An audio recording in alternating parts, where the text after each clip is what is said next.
Hello.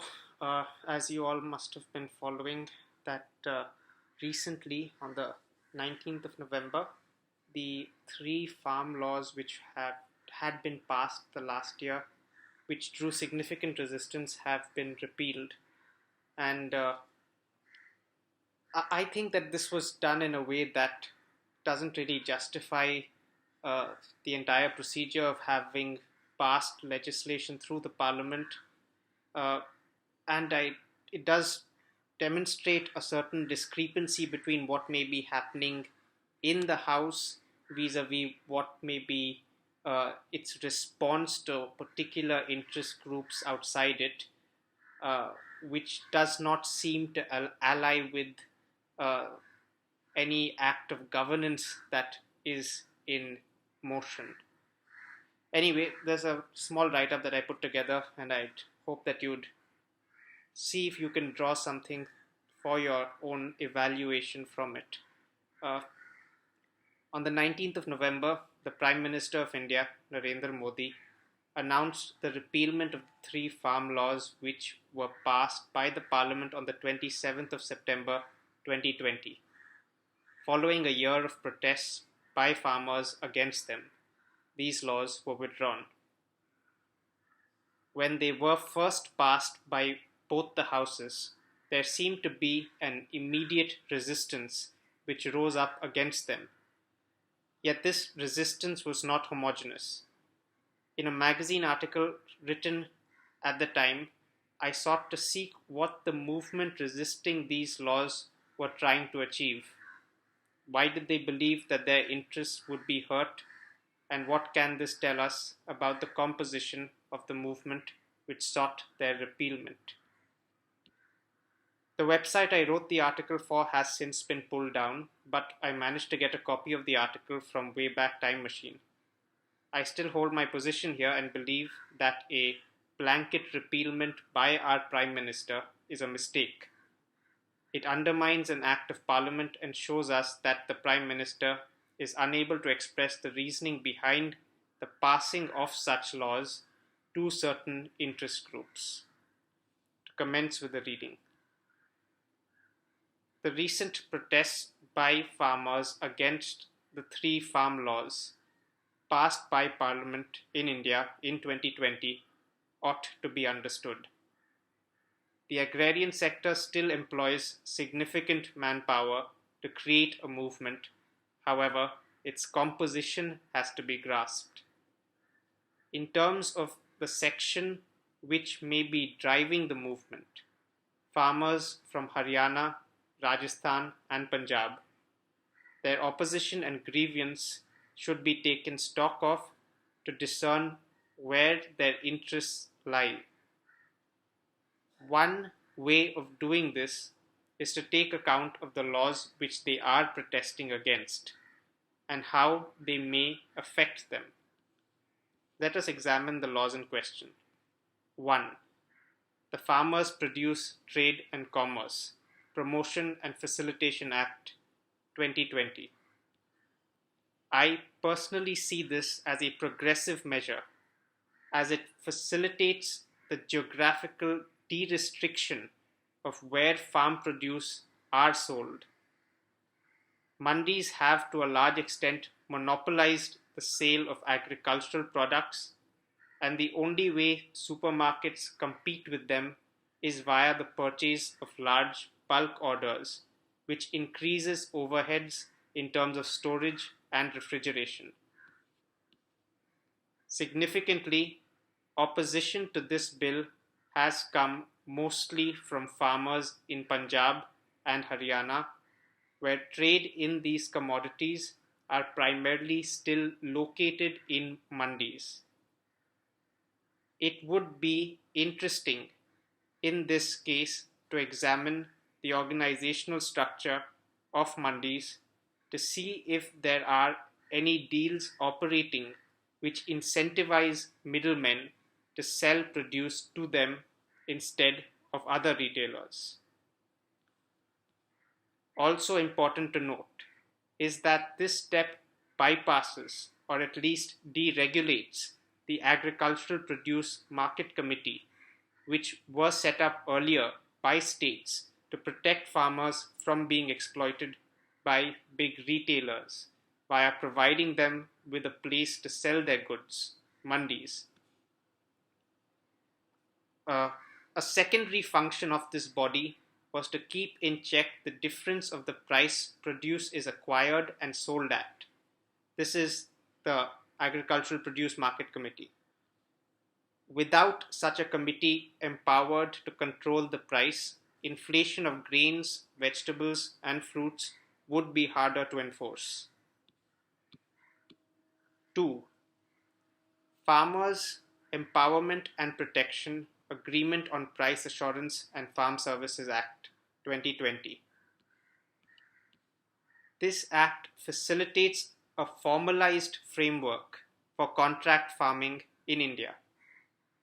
It allows for a buyer and farmer to come to terms regarding the quality, price, and quantity of produce which is to be traded at a given date.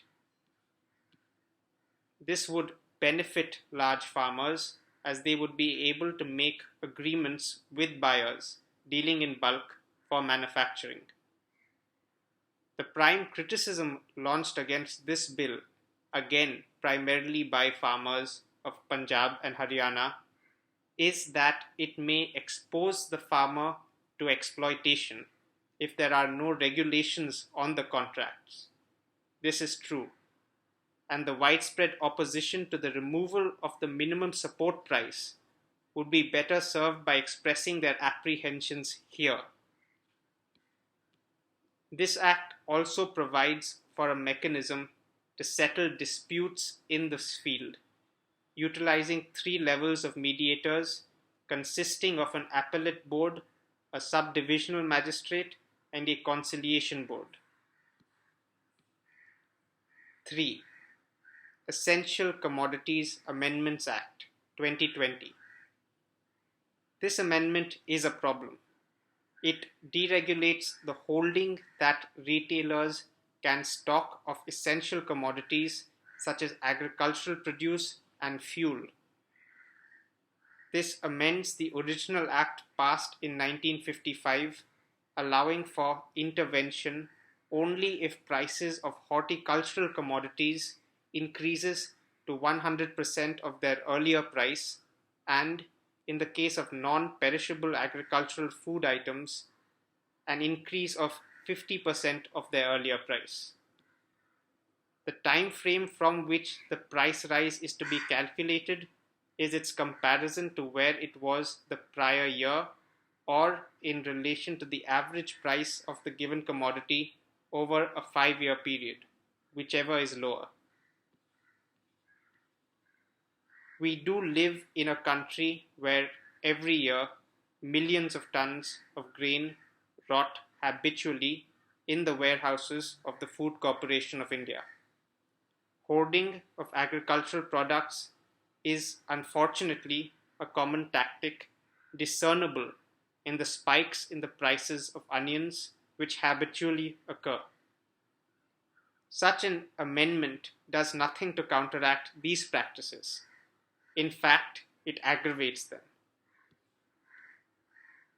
Inflation figures, though better off than the last month, are still over the central bank's target range of 2 to 6% for the 8th straight month.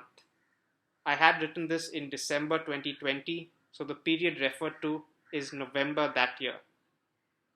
This act will enable the further aggravation of such conditions.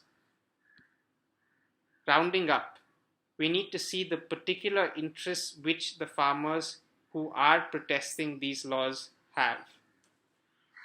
The Farmers Produce Trade and Commerce Promotion and Facilitation Act 2020 will enable agricultural produce to be sold beyond the confines of mandis alone, which may have been exercising a monopoly. The farmers from Punjab and Haryana and other states who have larger land holdings should not be concerned with this unless they have a stake in the mandis themselves. I do not believe that repealment of this act would serve any purpose for farmers trying to sell their wares. Farmers Empowerment and Protection Agreement on Price Assurance and Farm Services Act 2020 will enable formalized contractual relations to emerge in the agricultural sector, a progressive step from any perspective. Regulations in these contracts, however, may be called for to protect the interests of the farmers. This ought still to be carried forth with the necessary clauses which would safeguard the economic interests of farmers were the minimum support price to be repealed.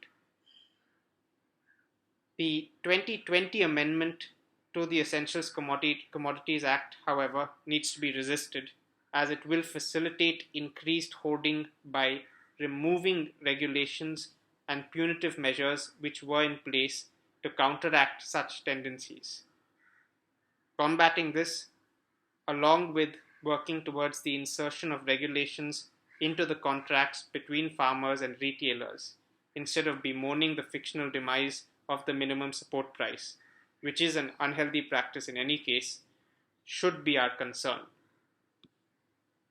A move by the government to pass laws and then withdraw them after they were approved of by both the houses and the president demonstrates that it lacks any firm or reasoned policy position on the matter and makes the entire operation appear to be nothing more than a spectacle organized to arouse societal wrath, which the party in power feeds on. This was, well, with a few edits, originally written on the 15th of December last year. I'm not sure what the position of the various parties in the House is regarding this issue. And I have not really seen in the news, not that I've searched very hard for a explanation or an assessment of the reasons as to why this was done. Yet the fact that such a yo-yo style of passing and repealing laws that affect essential commodities can occur within the time frame of a year in the Indian Parliament is an unhealthy sign for any sense of administrative, legislative, or executive decision making. And the soundness of the reasoning behind these decisions, if it is not raised, will not help any party concerned in this enterprise. And I hope someone does take it up and the authorities concerned are forced to confront their actions and to present reasons for what leads them to cow down to pressure or pass laws which they believe they could hold but have in actions proved that they couldn't. Anyway, that's what I had to say, and if you have any comments, I would welcome them. You may place them below the video. Bye bye.